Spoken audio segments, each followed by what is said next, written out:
Goedemiddag dames en heren, welkom bij Culturu TV. Mijn naam is Dennis Rutsch en vandaag zijn we op de Blaakmarkt in Rotterdam. We gaan u meenemen in het leven van de Rotterdammers en we gaan u vragen naar hun ongezouten mening. Wat er in de wereld speelt. Wat er bijvoorbeeld bekend is over de situatie in Amerika. De moord op de verpleger en de moeder. Wij zijn benieuwd, u ook? We gaan vragen. De afgelopen maand 2 mensen neergeschoten, een moeder en een verpleger, een 37-jarige verpleger die een vrouw probeerde te beschermen. Ja. Ik weet niet of je dat meegekregen hebt. Ja, zeker. Het is gewoon voor mijn gevoel een beetje het afgeleiden naar het fascisme-regime. Het gaat wel echt de verkeerde kant op. Ik kan me moeilijk voorstellen hoe je na deze termijn van Trump nog op hem kan stemmen. Er zijn mensen die nog steeds in hem geloven. De christenen hebben hem volgens mij losgelaten. Ja. Want sinds er geschoten is in een kerk en met traangas geschoten is, hebben ze hun handen van hem afgetrokken. Dus dat is een kentering.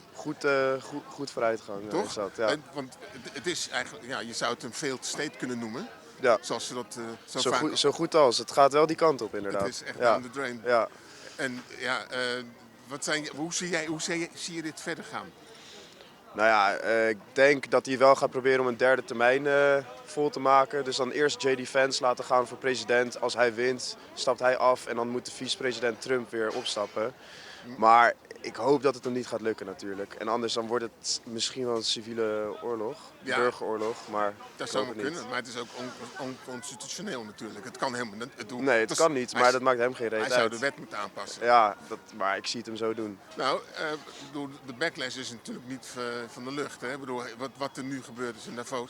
Hij heeft mensen beledigd, hij heeft staatshoofden beledigd. Ja. Dus...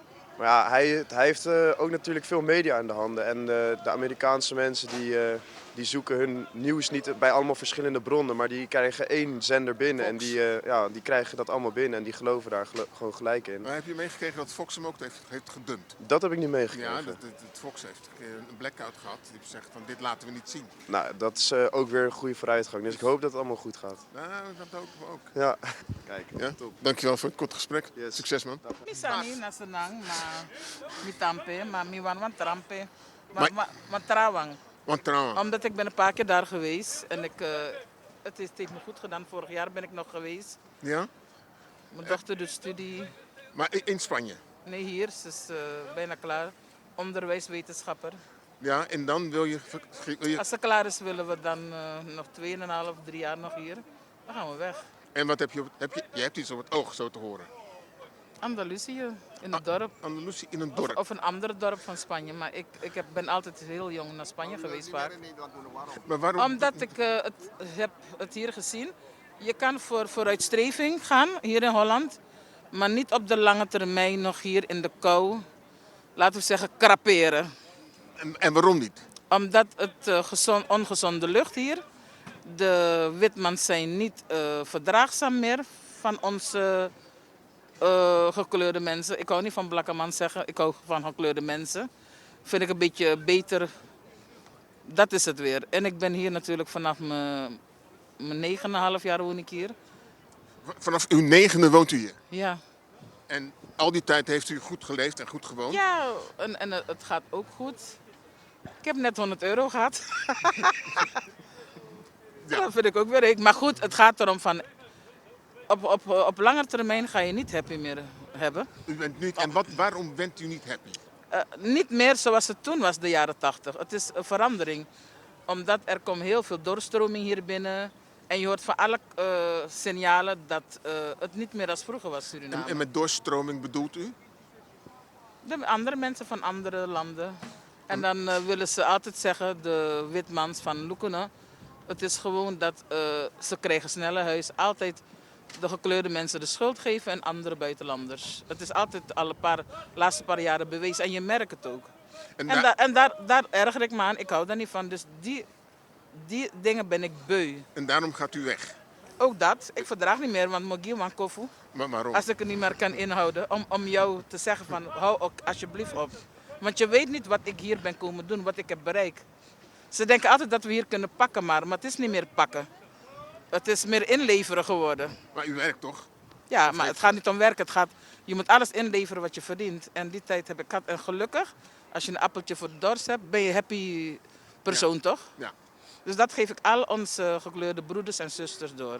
Dus u stelt. Dat een appeltje voor de dorst is altijd prioriteit. En daarom wilt u het land verlaten. Ja, op de zijne tijd, ja wel. Dat zijn de tijd. En Spanje is dan. Ja, En waarom- je moet niet alleen voor het weer gaan, maar je moet gewoon je gevoel volgen. Van, ik hoor hier niet meer. En u Die denkt dat. tijd is het geweest, maar het wordt ook elke keer... Je ziet het aan de mensen die zijn veranderd hier in dit land. Ja? Ja. En hoe ziet u dat? Ja, omdat ik hier vanaf mijn 10e woon. Nee, maar wat geeft u eens een voorbeeld van wat er dan veranderd Onverdraagzaamheid. is? Ja? Vorige keer ging ik oversteken, als ik nu goed uitkijk, dan word je gewoon overgereden. Maar ik heb heel snel kijkers die snel attent is. Ja? En dan zie je ook van, ze verdragen niet van gekleurde mensen. En ik verdraag ook niet van ze. Dus dat ook al is er wat aan. Ja, nee, maar waarom verdraagt u niet? Waarom bent u dan Omdat ze het onverdraagzaam? ook wreed doen. Ze doen het op een bepaalde manier dat jij je niet welkom meer bent. En dat doen ze al heel lang al. Maar u laat zich dus beïnvloeden door de... Nee, dat niet. Ik wil daar lang weg, voordat Trump en al dat goede er was. Ik wil daar lang weg. Het was mijn droom altijd geweest. Oh, Het is iets van jongs af aan al. Ik zeg, ik wil een huis hebben. Nou, also dit natuurlijk. Na unukumbate paberi. Maar mi wan matrase nou. dus dat Enough is enough. En dat is mijn keuze. Ja, tuurlijk. Maar Ik mag schanen staan, want het zijn mijn jaren wat Gado Egimi. Dus ik beslis zelf. Dus dat is absoluut. het. Maar ik ben zo benieuwd waarom u dan weggaat. Want als ik naar u Nou, luister, dan ja. hoor ik dat u, zij zijn niet meer, ze zijn onverdraagzaam en zij zijn... Maar u laat zich dus beïnvloeden Nee, door de dat ander. is het zullen niet. Dat gaat er niet om beïnvloeden. Maar van een andere oké. planeet Je wil wil ik. Dus gewoon- een andere land. Verandering van omgeving. Van omgeving, ja. Ja, Minima vergiet wat ik hier heb opgebouwd, maar er is een tijd van gaan, van komen en een tijd van gaan. Dus je moet voor jezelf gaan beslissen, wat is wijs? Wat wil ik? En ik stel me altijd de vraag, waar ben ik happy? Ik ben vorig jaar geweest en ik wil mijn dingen doen zoals ik het hebben wil. En niet wat de ander van mij zegt. Ja, nou vergiet ze lang. Nee. nee. En natuurlijk is Suriname leuk. Ja. Maar ik verdraag ook niet daar. Maar- Want waarom verdraag ik niet? Ik ga je eerlijk zeggen nu. Nou, ze zeggen vaak van, ja, Tamara Mobelli. Dus net als laatst bijvoorbeeld, ik moest iets doen in Suriname. Hoor weken niks. Je moet steeds achter ze aan. En dat verdraag ik niet van Van ze. wie? Ja, van iemand die je iets vraagt in Suriname. Zeg je belletje naar Suriname. En dan zegt ze vaak van, ja, je rif me. Nou, wie kan je not? Ja, dat is het. En ik ben niet zo. Als u zegt tegen morgen, me denkt in mijn nood binnen 1 week krijg je resultaat van mij. Ja? Maar ik ben ook echt een steenbok, hè. Oké. Maar je denkt, ik bedoel, u denkt in Spanje wel het geluk te vinden. Nee, dat is het niet van het geluk. Het geluk moet je zelf maken, vind ik. Want als jij je door andere mensen laat meeslepen om jou een happy gevoel te geven. Nee, dat begint bij jezelf. Ja, maar Wanneer je wacht, happy bent, Ja. je abi, je gezondheid, dat maakt me al happy. Je abi, je euro, bakasei. En je gezelligheid, want ik ben gezellig. Want anders zou ik jullie niet te woord Ja, staan. maar wacht even. Je bent gezellig, maar je gaat weg uit Nederland. Ja, maar waarom moet ik het hier gezellig vinden? Terwijl het elders ook gezellig kan zijn. Weet je, oké, maar je weet dat... Nou, ik zeg ook tegen u, ik heb een nicht in Spanje al 48 jaar. Oh, je hebt een nicht in Spanje. Ja, dus die woont 48 jaar daar. je kent die toren in Spanje daar ook. Ja, zij woont al jaren daar. Maar vertel eens, wat is er dan zo te doen in Spanje? In Andalusië? Nou, ik bedoel andere leefomgeving. Je voelt je happier als het de zon schijnt. Natuurlijk is de zon niet alles. Nee? Maar je kan ook andere dingen bereiken. Bijvoorbeeld, misschien kan iemand zeggen waar ik mee verder zal gaan. Ik bedoel, bijvoorbeeld mijn dochter die gaat zeggen, nou mams, we gaan dit doen. Dus dat zijn we nou mee bezig. Ik hoef het hier niet te vertellen op Cultuur TV. Nee, Nou nee. was maar een sap Nee. alasani. Nee. En ik ga niet aan een grote bord hangen. Dus ik ben zo mina diep beren. Maar u bent dus wel een ondernemend type. Sowieso. U gaat daar dingen ondernemen. Ja, Laat u nu tuurlijk. een beetje doorschemeren. U wil niet zeggen wat. Ik zal niet zo doorvragen, want het Nou is goed, ongepast. u hebt al gehoord van mij. Ik hou van gezelligheid, ik hou van eerlijkheid. Maar dat is ver te zoeken, met eerlijkheid tegenwoordig. Want alles maar, want naki wan blakabal naar euro's. Iedereen zegt van ja, ik ga dit voor je doen, of je krijgt dat, of de guange money. Ik heb het vaak meegemaakt. En dat is in Spanje Dus, anders. nou, ik zeg nu is het genoeg. Nu heb ik het. Nou, in Spanje, ik zeg niet dat het overal niet is, maar je moet wel je moet wel oppassen. Ja, ja. En dat is oppassen geblazen. Deze 2026, de voorgaande jaren, sinds die euro en die corona, a oppo je ai. En of je ai no oppo, of a tapu, nooit more oppo more. Dus no, abe oppo maar je moet nu extra voor opping. Nou, maar misschien is het 2025, je weet, Chinese astrologie, jaar van de slang, afstropen van de oude huid, achterlaten wat niet meer nodig is. 2026, een nieuw begin, schone lei, nieuwe paden openen. Ja, dat denk ik ook, ja. Nieuwe paden, precies, dat is het. En bedankt Dankjewel. voor het gesprek. Ja, en dankjewel. ik vond jullie echt, ja. Dankjewel. Aboe. Fijne middag. Fijne middag. Geniet van de tijd in Spanje. Ja, zeker. Ik ga zeker dit jaar. En Oké, vergeet ons niet hè, als je in Spanje bent. Oké, zeker. Bedankt. Mag ik vragen hoe u heet? Ida, goedemiddag Ida. Je woont hier al 40 jaar? Nou, 60 jaar in Nederland, maar ik ben hier, deze plek is mijn plek. Deze plek is uw plek. En, Ja. en waarom? Ik weet niet, als ik hier kom, krijg ik de stress weg. Ik zie iedereen zegt hallo en dat vind ik prachtig. En het is een gezellige plek om te zijn. Ja, Ja? heel erg gezellig. En waar komt u vandaan als ik vragen mag? Kaapverdië. Cabo Verde. Cabo Oké, Verde, ja. ja. Maar Rotterdam is ook een stad van Cabo Verde. Heel veel Ja, heel Kaapverdianen. veel Kaapverdianen, Ja. heel veel. En deze plek ontspant u. Ja, echt. Is hier mijn plek. Ja? Als ik een andere Kaapverdianen zie, ik zeg, ga weg van mijn plekje. Ja, dat is maar u zou hier willen wonen of u woont hier al, toch? Nou, ik woon in Capelle, maar ik wil hier komen wonen. Of bij Oostplein, dat ik dichtbij, dat ik alles bij de hand heb. Oké, en dat is een beetje moeilijk, vindt u? Nou, heel erg moeilijk. En waarom? Wat onderneemt u om dat te bereiken? Omdat je wacht jaar en jaar om zo'n huis te krijgen. Maar ik probeer het. En wat voor huis zoekt u dan precies? Een 55 plus. 55 plus. Ja. Heeft u iets op het oog? Zegt u? Heeft u iets wat u al zou willen? Bij Oostplein de grote flat. Oostplein, grote flat. Grote flat. Misschien kunt u een oproep doen? Ja, Gaat u gang. In de camera. U zoekt een seniorenwoning een seniorenwoning, ja. op het Oostplein. Oostplein. En u bent bereid een woningruil te doen. Ik ben bereid, ja. En u woont zelf in Capelle. Ja. Nou, we hebben toch een advertentie geplaatst. Maar ik woon in een mooie huis in Capelle, hè. Maar omdat daar boodschapjes moeilijk blijven ver, daarom wil ik bij Oostplein. Ik heb niemand om te helpen, dus ik wil mijn dingen zelf doen, daarom. Nou, dan hebben we bij deze de kijkers gevraagd u te helpen. Oké, dan wens ik u verder een hele fijne middag. Dank u wel. En veel plezier. En dank u wel Oké. voor het gesprek. Oké, thank you. Dank je. Goedemiddag. Ja, We zijn hier bij de Dominique. Ja, Dominique Rozenblad. op de markt hier Op de in markt Rotterdam. In Rotterdam. Mijn geboortestadje. Ja? Je bent hier zo, Hartstikke leuk, ja. U bent echt Rotterdamse. Nou, ik ben hier geboren, maar getogen in Vlaardingen. Dus ja, Mikrosbe. Ja, oké. Rotterdam, hè? Rotterdam. Ja, joh, 010, dat is belangrijk. Hey, maar vertel, want je hebt een boek geschreven, Ja, ik heb begrepen? een boek geschreven en ik ben nu mijn boek aan het promoten, zeg maar. Ja, ik ben onderweg naar mijn oma en dit is een revalidatiecentrum. Ik denk, nou, vanuit Vlaardingen, ik doe gelijk even een Rotterdam-tour. En nou ja, even bij de bibliotheek geweest, die is weg. Maar toch plak ik wat op. En nou ja, dit is hem dan, mijn flyer. Ja? En dan gaat het om dit En boek. wat is de titel? Wat is de titel? De titel is Swag in Bethlehem. Swag in Bethlehem. Ja, weet je waar swag voor staat? Ja? Ja? Ja? Waar staat het voor? Dus de afkorting, hè? Oh, dat is een afkorting, swag. Ja, swag. Ja. Het heeft natuurlijk een betekenis, maar Ja. officieel staan die letters voor iets. Oké, vertel. Ah. Nou, swag staat voor something we Africans got. Swag. Swag. Is dat mama, toch? Oké dan. Nou, dit is hem. Ja? En dit ben ik in Bethlehem. Je bent bij naar de Bethlehem muur, geweest? ja, 2 keer. Oké, wacht even. Dat is Ja. gelijk politiek.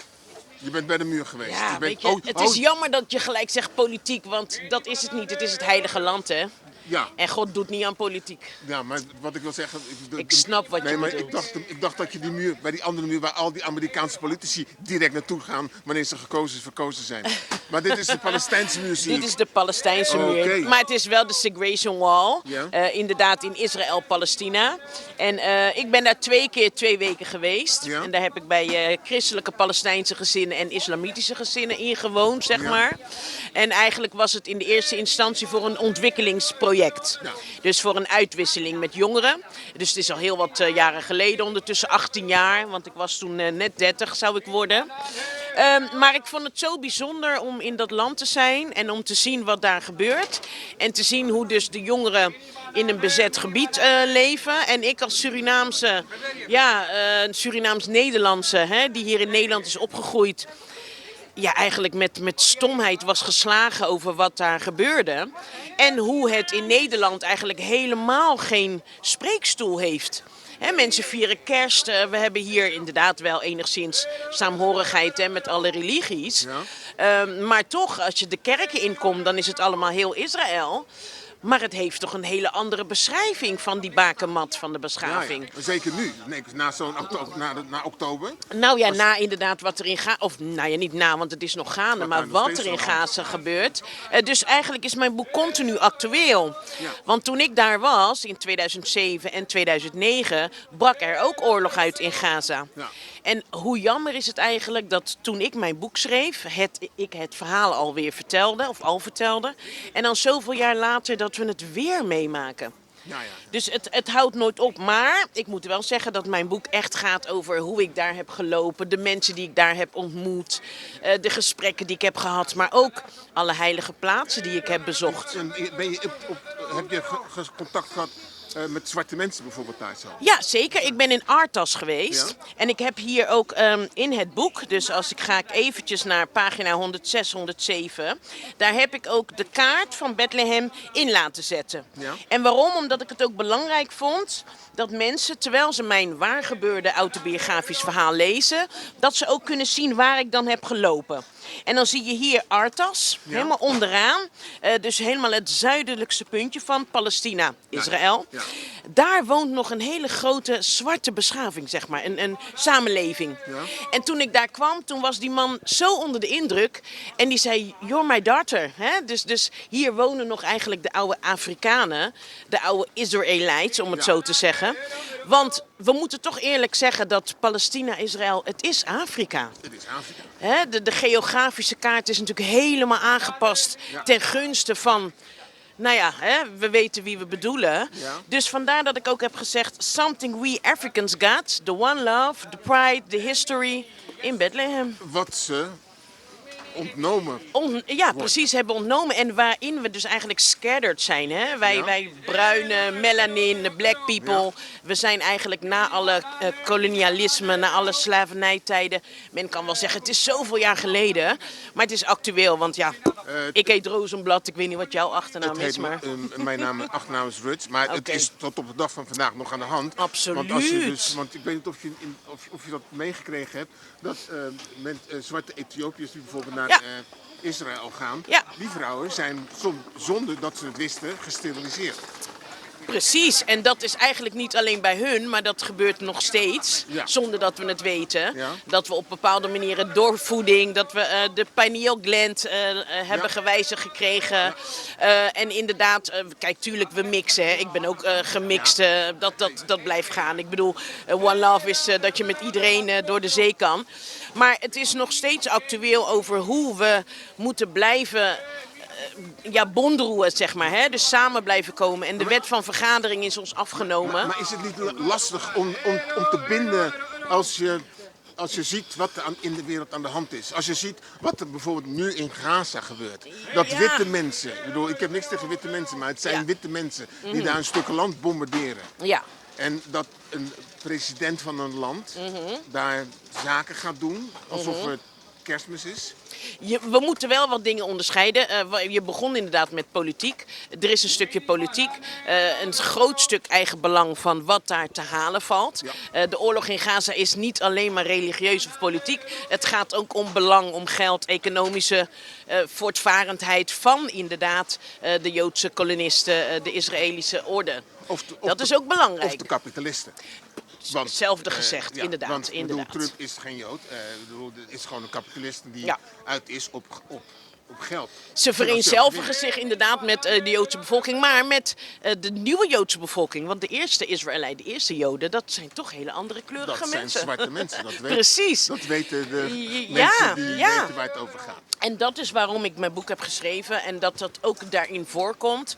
En dat ik als zwarte jonge vrouw eigenlijk een chosen one ben geweest om op die manier daar te kunnen komen.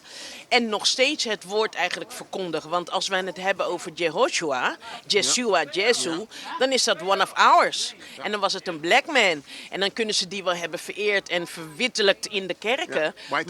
Whitewashed, maar het is nog steeds iemand van ons. Ja. En dat is ook de kering. En ik zeg maar zo, de Most High zal dat nooit loslaten. Want we zijn met miljarden. Het lijkt alsof we misschien een hele kleine groep zijn. Maar ja, die wet op vergaderen komt voor ons gewoon weer terug. Want we vinden elkaar. Ja. We bereiken elkaar wel weer. Okay. Dat is die blessing die gewoon voor eeuwig is, zeg maar.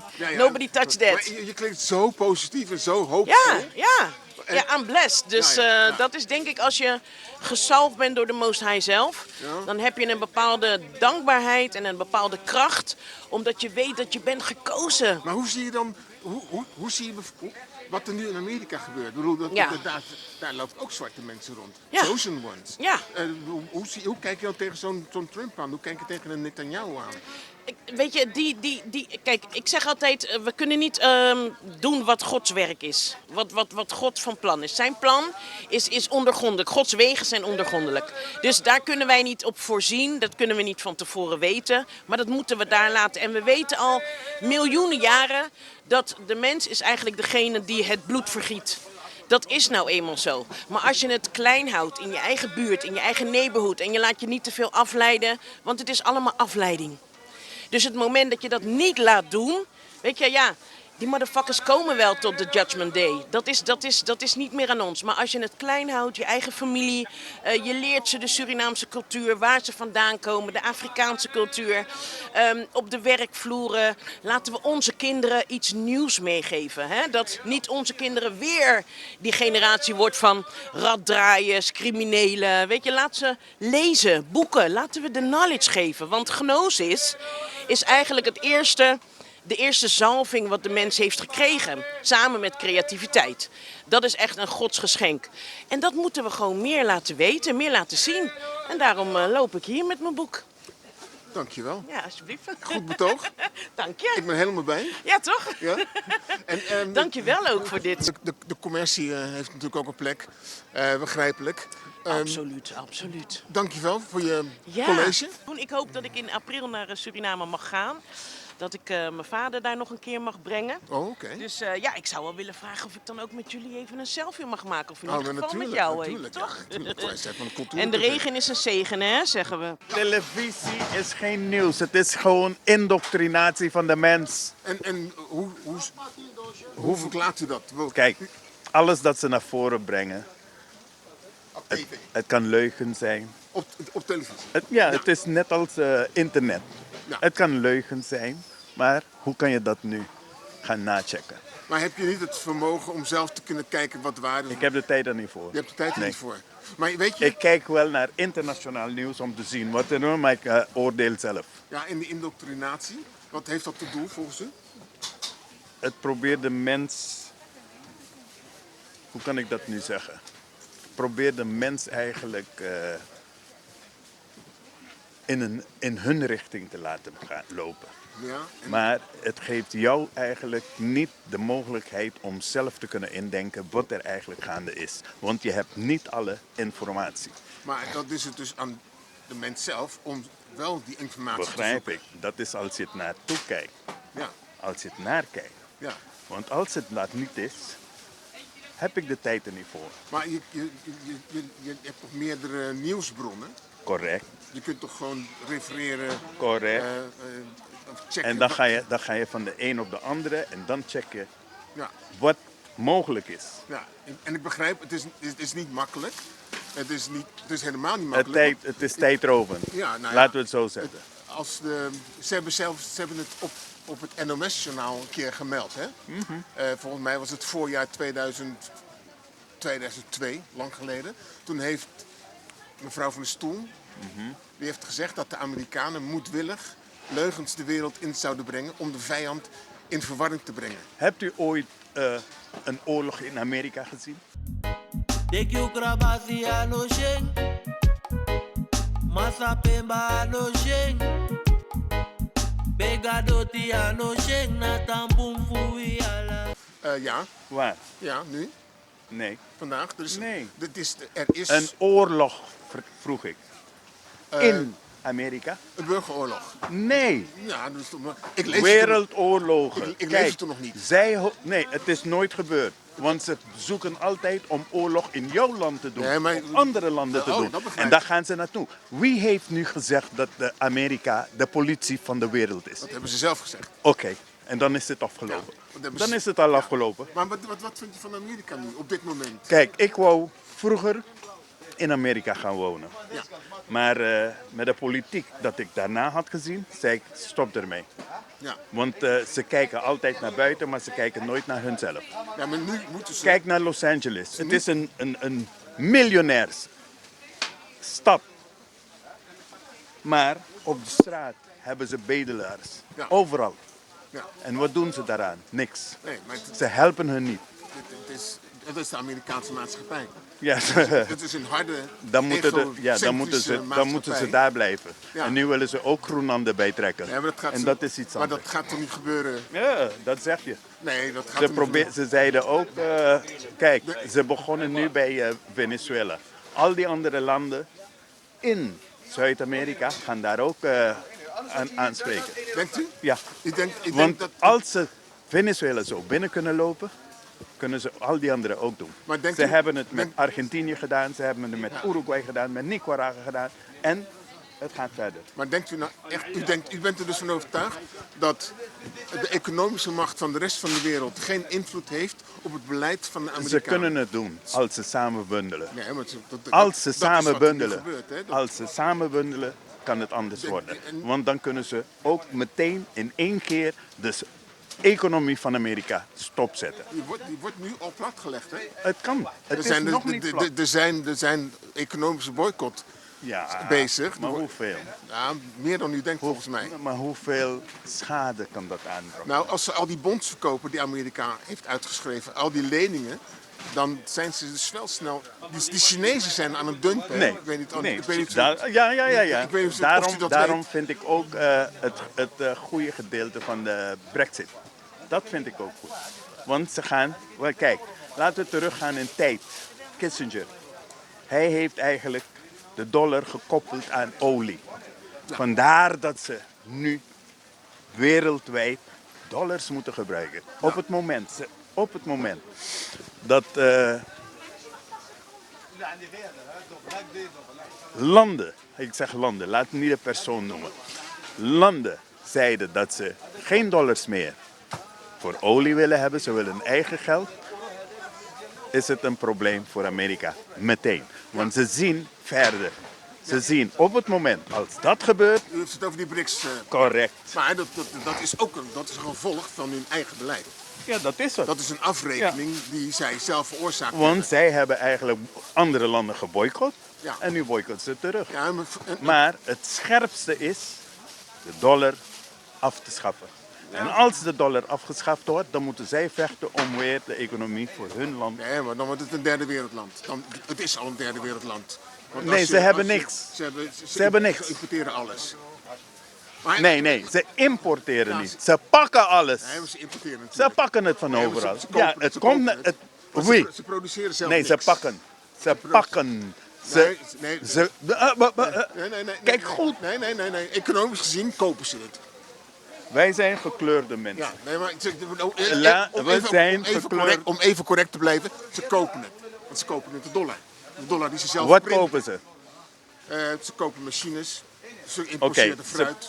je hebt het goed gezegd. Ja. Ze printen het zelf. Ja. Dus van het moment dat ze dollars wereldwijd, kunnen ze maar printen. Ja, maar dat stopt dus, hè? Je hebt met die niks BRICS. erachter. Dat stopt met die BRICS. Oké. Want de BRICS heeft... Die hebben goud. Oké. En goud is iets anders. Ja. Als je geen olie meer kan krijgen, vandaar dat ze overal. Daarom willen ze ook Venezuela binnen. Ja. Iedereen zegt Ja, dat niet- het, ja, dat het voor... En ook voor de grondstof, hè? Er zit meer dan dat olie is dan het. grond. Dat is de olie voor de hele wereld. Ja, maar Dat is de reserve van de Zilver. hele... Nee, maar de olie in vergis Venezuela je niet in is zilver, de hè? grootste... vergis je niet in grootste het zilver. reservoir die Ja, voor de maar wereld dat is olie. Maar we hebben het over meer dan olie. Oké. Ze hebben kobalt, ze hebben olie, ze hebben goud. ze hebben Laten we naar goud. Dus dat Dan zijn gaan we terug naar Libië. Ja. Wat hebben ze met die meneer gedaan? geliquideerd. Oké. Wat doen ze met de andere landen van Afrika? In Iran, Hetzelfde. Iran proberen ze hetzelfde te doen. Daarom laten ze... ze spelen biljart in het Midden-Oosten. Want ze laten Israël Iran binnenkomen. En dan kunnen zij zeggen, nee, wij gaan door dat Israël. Dus u denkt dat Israël Iran gaat binnenvallen? Kijk, het is al zo. Het is al zo. Ja? Vertel. Het is al Nee, zo. vertel. Want u Het is al zo. U vertelt iets wat Nee, maar misschien kijk, de kijkers ook willen weten. Midden-Oosten zie je wat er daar gebeurt. Ja, en- Altijd maar wat oorlog. gebeurt er Waarom daar? is er altijd oorlog? Ja? Vandaar.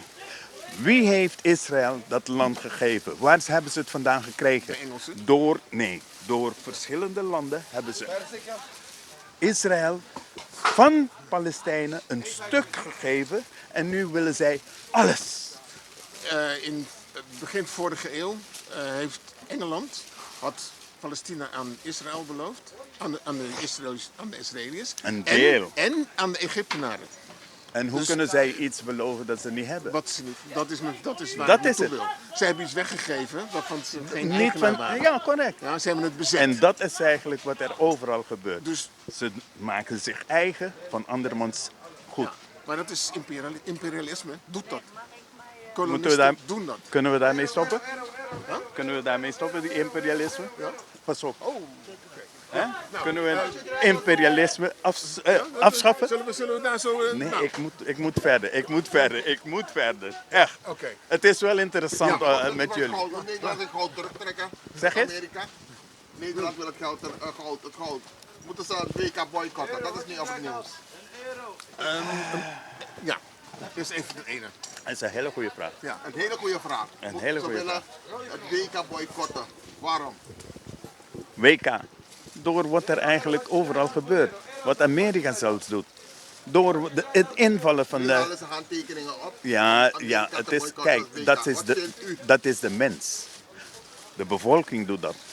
Politiek is iets anders. Oké, Dat is een politiek heel andere verhaal. Duitsland zeggen we, Want goud kijk, terugheffen. als politiek gezien moeten we toch vrienden blijven.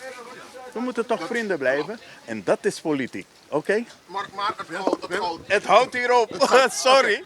Iedereen. Ja? Aan iedereen. Want iedereen heeft de groeten nodig. Heeft de heren nodig. Goedemiddag. U heet Goedemiddag. Ja. Een barra? Ja, vind ik echt verrukkelijk. Hoeveel- Zonder iets. Ja. Zonder iets? Geen Zonder sambal? iets, geen sambal, Geen geen aardappelsambal? kip, geen helemaal niks Niks? erin. Alleen die smaak vind ik zo lekker. Ja? Ja, En Dus, u eet dat al vaker? ja. En het is niet altijd op de markt. Het is zo net, ik was al op zoek. Dus zo net vond ik het hier. Dus Oké. helemaal top. En hoe bent u op barra gekomen? Ja, ooit heeft een vriendin me erop gewezen. En? Een Hindoestaanse vriendin. Die zei, dat moet je proberen. Nou, toen was ik verkocht. Dus, Oh. echt heel erg lekker. Ja? Dus, ja. En eet u al vaker dingen uit andere culturen? Ja, ik ga het steeds vaker doen. Het is ook zo'n Surinaamse zaak, helemaal aan het eind van de Hoogstraat, tegen het Ja. Oostplein. Ja? Daar kom ik ook vaak. Dus ik ga steeds meer dingen uitproberen. En wat is uw favoriete? Nou ja, dan weer daar weer baren met kip vind ik ook echt lekker. En ja, andere dingen, bakkeljauw, dat soort dingen. Wauw, ja, plaurie. Kent u plaurie? Balletjes? Ja, ja, Ook lekker. ja. En- Dus ik ben steeds meer dingen aan het uitproberen. Lekker, ja. En u woont in Rotterdam? Ik woon nu hier vlakbij. U bent een Rotterdamse? Ik ben heel Rotterdamse. Oké, dan Dus, nou, Ga je nooit meer weg. Nee? Nee. Ja, Rotterdam, hè? Rotterdam, hè? Alles. Stad van life. Ja, vind ik ook, ja. Oké. Wat vindt u van Trump? Ja, een totale engert. Totale engert, ja. Maar het is nog enger dat hij zoveel steun krijgt, dat niemand tegen hem ingaat. Dat vind ik het engste. Nou, er wordt nu wel tegen hem ingegaan, hè? Ja, wel meer. Voetbal terug. Ja, er wordt nu echt wel Ja? iets tegen hem gezegd. Er wordt Ja. echt teruggeduwd. Ja. Maar Op internationaal of niveau. dat genoeg is? Nee. Ik las laatst een artikel dat hij zomaar in staat is om toch een keer troepen naar Groenland te sturen en dat gewoon in te pikken. En dat niemand dan echt optreedt. Nou, we hebben onze Mark, hè? Ja. Ja, maar die heeft dus heel erg van slijmen. En of dat genoeg is, dat weet ik niet. Nee, ik denk het ook niet. Heel diplomatiek, maar of je daar uiteindelijk... Ja, het kan ook zijn dat Trump denkt van, ach ja, die veeg ik zo om of zo. Maar u denkt dat hij dat zomaar zal doen en dat niemand weerstand zal bieden? Genoeg dat er te weinig weerstand komt. Ja. U denkt ook niet dat er economische sancties zullen volgen? Ja, maar of dat genoeg is, dat weet ik niet. Dat is genoeg. Ja. Ik hoop het. Ja, je bent positiever dan ik. Fijn. Ja, Heel fijn. ik ben een positivo. Ja, ik niet. Ik denk altijd een worst case scenario. Ja, nee, ik niet. Want anders... Dacht ik, oh, er zal wel geen baren zijn op de markt. En dat is er dan toch. Dus, Maar fijn dat u positief bent. Maar ik ben afgelegd bang. Ik denk van, ja, dat gaat verkeerd. Ja. U bent bang voor? Nou, gewoon de hele wereld, de toekomst. Van, ja, het klimaat gaat achteruit, alles gaat achteruit. Maar u ziet geen lichtpuntjes? Ja, ik zie ze wel. Maar ik hoop dat die er genoeg zijn. Er zijn een heleboel mensen zoals ik, hè? Ja? Daar word ik echt blij van. Positivo's. Ik word er echt blij van. Maar heeft u zeker ook een noodpakket in huis? Ja, heb ik al. Ik was een van de eerste die dat had. Noodpakket. U heeft een noodpakket? Ja, ja, en ik denk, het kan zomaar gebeuren. Die Russen die weten dus ook precies waar al die kabels in zee liggen. Niet alleen de Russen, hè? Nee, de Amerikanen ook. Ja, ja. Dus ik ben wel een beetje voorbereid. Ja. Oké, heel Maar goed. ik ben ook wel zo voorbereid dat ik denk, nou, ik overleef het dan ook wel weer. Met of zonder? Ja, ik overleef het wel. Tuurlijk wel. Ja. Hè? Ja. Maar fijn dat u positief bent. Dan ben ik het ook weer een beetje. Wil u nog mensen de groeten doen in Rotterdam? Ja, mensen dan? Ja? Komt dit op tv? Of, Ja, we zijn van Culturo TV. Wacht even. Nou ja, ik ben hartstikke trots op mijn zoon. Want hij heeft een appartementje gekocht op Rotterdam-Zuid, bij het metrostation. En hij geniet van al die verschillende culturen. Hij zegt gewoon, mam, ik vind het zo leuk. Zoveel leuker dan Delft of wat dan ook. Dus hij geniet helemaal van Rotterdam-Zuid. En ik kom er ook steeds vaker. Helemaal super. Wel voor het fijne gesprek. Ik ga kijken. Eet smakelijk. En wij zijn benieuwd hoe uw dag was vandaag. Mijn dag. Ja.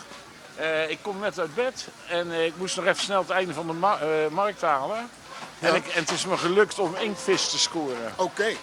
En want inktvis, dat is uw ding. Nee, dat heb ik al heel lang niet gemaakt. Hoe heet dat nou? Van die ringen. Grillado. Weet je wel, dus gewoon op de grill. Ja? En dan stuf ik het met knoflook, met allerlei lekkere dingetjes, Spaanse pepers. Ja? En dan een beetje rijst erbij. Lekker man. Oh, lekker. Oké. Hey. Maar succes met je multiculturele... Ja, dankjewel. Ja, u ook. Hey. Ja? Hey. Hoi, hoi. Dit is het weer voor vandaag. We zijn aan het einde gekomen van een druilerige dinsdag in Rotterdam. Culturo TV. En als u nog geen lid bent, volg ons dan. Volg Culturo TV online of op social media. Insta, TikTok, YouTube, Facebook. En als u een verhaal heeft dat u wilt delen met Culturo TV, kunt u contact opnemen door een e-mail te sturen. En als u dat te omslachtig vindt, kunt u natuurlijk ook gewoon even bellen. Het nummer ziet u hieronder in beeld. Wij van Culturo TV komen graag bij u langs voor een prettig gesprek. En wij zijn benieuwd wat u vindt. Wij zijn benieuwd wat u vindt van de ontwikkelingen met betrekking tot de wereldkampioenschappen voetbal deze zomer. Moet dat doorgaan? Moet Amerika worden geboycott? Zegt u het maar. Laat het ons weten in de comments. Wij zijn benieuwd wat u daarvan vindt. Wij zouden daar graag een gesprek met u over willen hebben. En natuurlijk ook over de Afrika Cup. Want dat was natuurlijk zo belachelijk dat ik het er nog een keer over wil hebben. Dus als u iets te vertellen heeft, laat het ons weten via Culturo TV. Fijne middag. Zorgen moet je doen, niet maken. Zorg is persoonlijk. Onze jongste patiënten krijgen daarom bij de huisartsenspoedpost ook een persoonlijke behandeling. Onze artsen zijn zeer bekwaam in het opvangen en behandelen van uw kind. Huisartsenspoedpost Suriname. Uw zorg is onze zorg.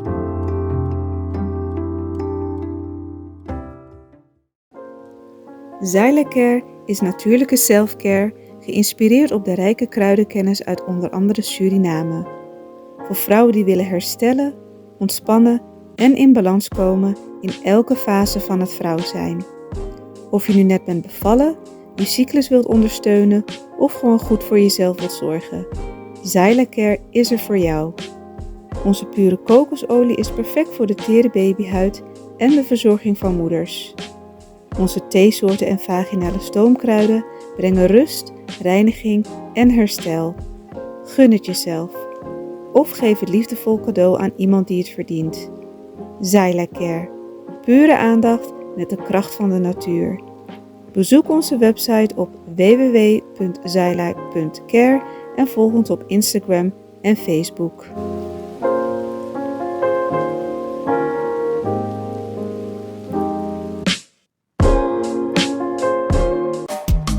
Vaderland, Suriname is mijn vaderland, yeah.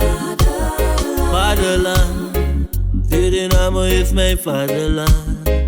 Suriname is een heilig land, maar we doen wat toe onheilig staan.